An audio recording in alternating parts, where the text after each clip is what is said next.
Welcome to today's episode of the Daily Coffee Pro Friends. Today on the podcast, we're talking about a very interesting phenomenon called the Backfire Effect and coffee. Yesterday on the podcast, or on the last episode of the podcast, we spoke about strong women in coffee and the challenges that they experience. And that's going to be a little bit of some of the stuff that we relate to in today's episode of the podcast. Because there's a lot of group thinking going on. And I know that I've been talking a lot about encouraging people towards independent thinking on the podcast. And so in all the podcast listening and research and articles that I've been trying to dig up on why group thinking is such a thing and why independent thinking is such a difficult thing, I got sent this comic that you can find in the show notes below that talk about this thing called the Backfire Effect. And I want to shout out to my dear friend Jethro Sepulveda from Das Cortez in Tijuana for sending me this comic. It's by The Oatmeal, and it really helped me understand a lot of why our industry, or the humans in our industry, feel about certain things like strong women the way that they feel. And this has baffled me for so many years, and I'm just so glad that I stumbled upon this because it's science and it goes a long way to helping us understand why independent thinking is such a challenge for a lot of the humans in our industry. So, what is the backfire effect? I do encourage you to read the comic because it puts it so eloquently. But generally speaking, I want to take you on a bit of the journey that the comic takes you on. When we talk about facts and the way that facts are presented in the modern way that information is exchanged, and if I present you with the fact that a well-known fact that George Washington had wooden teeth. His teeth were all replaced with wooden teeth.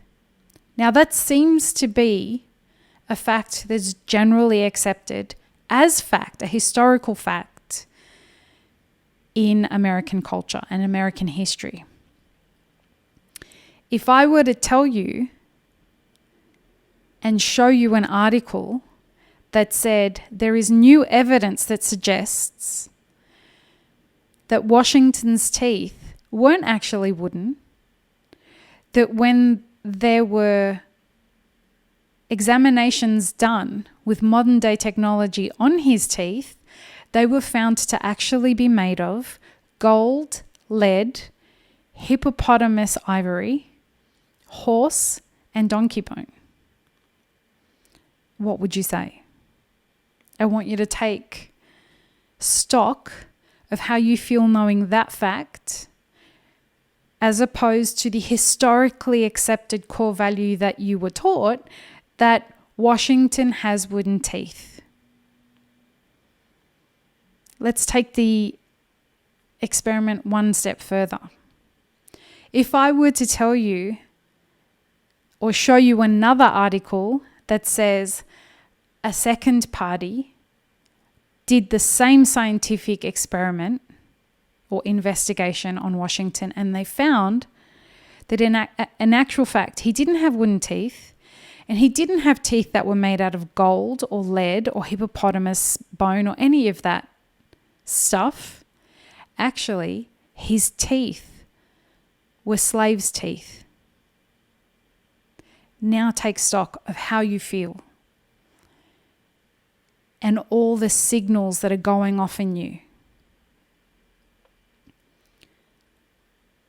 When you examine that and you look at those three scenarios of the articles with scientific evidence that has been presented to you that you reacted to simply by being told that there was evidence that supports that. And there is. There is evidence to support each three of those things. The Backfire Effect is a study that was done at USC, at the Creativity and Brain Institute, that presented people with triggering information on subjects that were typically quite triggering or controversial. Let's use that word. And they what they would do is they would put people in an MRI and examine their brain function when they said things to them about gun control and about gay marriage. And they watched what happened to their brain function as they presented different views about and different arguments about the same subjects.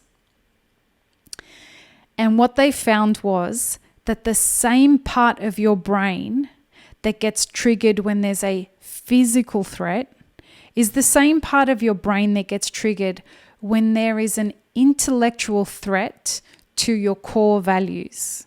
And it's the part of your brain that's called the amygdala. And it's the emotional core of your brain. If we go back to the George Washington stories, when we look at, for you personally, which of those stories you were triggered by, there are certain words in there, whether they be slave teeth or whether they be animal bones that we used to put in somebody's mouth, or any of the stuff that we talked about could have triggered your amygdala to defend your core values about George Washington and what you have been taught to believe about George Washington. This is when you go into defending your core values just because they're your core values. That's a very natural response. But doing that is what's going on when you see people say things like all lives matter. It's what happens when you see people challenge strong women who believe that they deserve an equal seat at the table. If somebody has, at their core level, been programmed into believing that women absolutely do not deserve an equal seat at the table because men deserve that, a woman like me is going to challenge the shit out of that person just by existing. Because I'm not trying to be triggering. I'm not trying to offend people. I'm not trying to do anything other than be me. But if you're a man who believes that a strong woman like me doesn't deserve, or any woman doesn't deserve a seat at the table, the moment that you engage me or my products or my content, your amygdala, as a reaction, is going to fight your core values and go into an automatic defense response to all of this. So, when somebody attacks your belief systems, whether you realize that it's happening or not, you react in the same way as if you were being physically threatened. Your heart rate goes up. You start to breathe deeper. You get angry. You go to defend yourself. And this is best observed the next time somebody says something or you read something that disagrees with what you say. You'll immediately go towards confirmation bias. And we've spoken about confirmation bias on the podcast before. The backfire effect is present in the coffee industry because we tend to exist in groups. We believe certain things about coffee. We believe certain things about religion. We believe certain things about who should have the right to be the cool kids. We believe that we are entitled to certain things. This moment in history is challenging all of that. This moment in history, whether it be from a COVID perspective, a geopolitical perspective, an economic perspective, a cultural perspective, we are being challenged to reassess what it is that we believe at our core. The consequence of how we react to the way that we're being challenged will determine the outcome of our experience of 2020 and beyond. So, a very basic example of that. I'm of the firm belief that moving forward, we have to change the model for the way that a cafe is put together, the business model. We can no longer exist at 3% net profit. We can no longer exist at paying employees minimum wage and expecting them to give us a professional outlook on life. We cannot go on treating the value chain as though producers aren't the most valuable part of ensuring that we have an industry. Yes, it's symbiotic, but the power dynamic isn't reflective of the symbiosis in that. If we continue to deny that, those who embrace it and realize that automation is a real solution to a lot of that. It frees people up to focus on customer relationships, marketing, better messaging, better brand connection with customers. It frees people up to focus on that stuff and elevate the customer experience so that they are worth more money to the company and therefore they get a better value exchange being an employee of the company. If you're not prepared to accept that because it challenges what you think a cafe should be about, you're going to get left behind eventually. The early adopters of these ideas are the kinds of people who have learnt to be open-minded, to see innovation as it shows up and not allow change to be stifled by this backfire effect. There's no science out there that I could find that tells you how to mechanically cure this kind of thing. I'm going to continue to search for it, and once I do find it, if it exists, I will put it out there.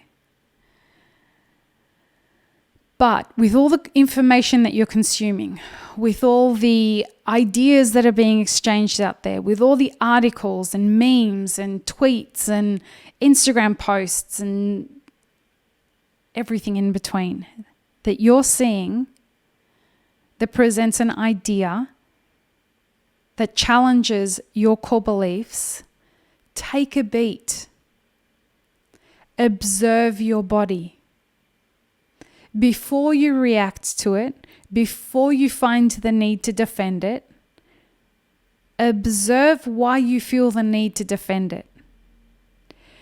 And I wonder if you taking that small little beat to ask yourself, why am I getting in the way of exploring this idea? Why am I getting in the way of this strong woman finding success? Why am I getting in the way of innovators in our industry being elevated? And I wonder if you'll end up at the point where you start to see, oh, this is some core programming from when I was a tiny, tiny little kid that has been reinforced throughout my whole life that I've never had to question. And now that it is being questioned, I am defending it like a great soldier. Friends, I think that you're better than that. I think that you're smarter than that. And I'd like to operate in an industry that wasn't scared to challenge the ideologies of yesteryear so that we can continue to do better. Peace, love, and peanut butter. Don't forget to check out the article in the show notes, the comic. And thanks again to Jethro for sending it through. Once again, peace, love, and peanut butter. Have an amazing rest of your day.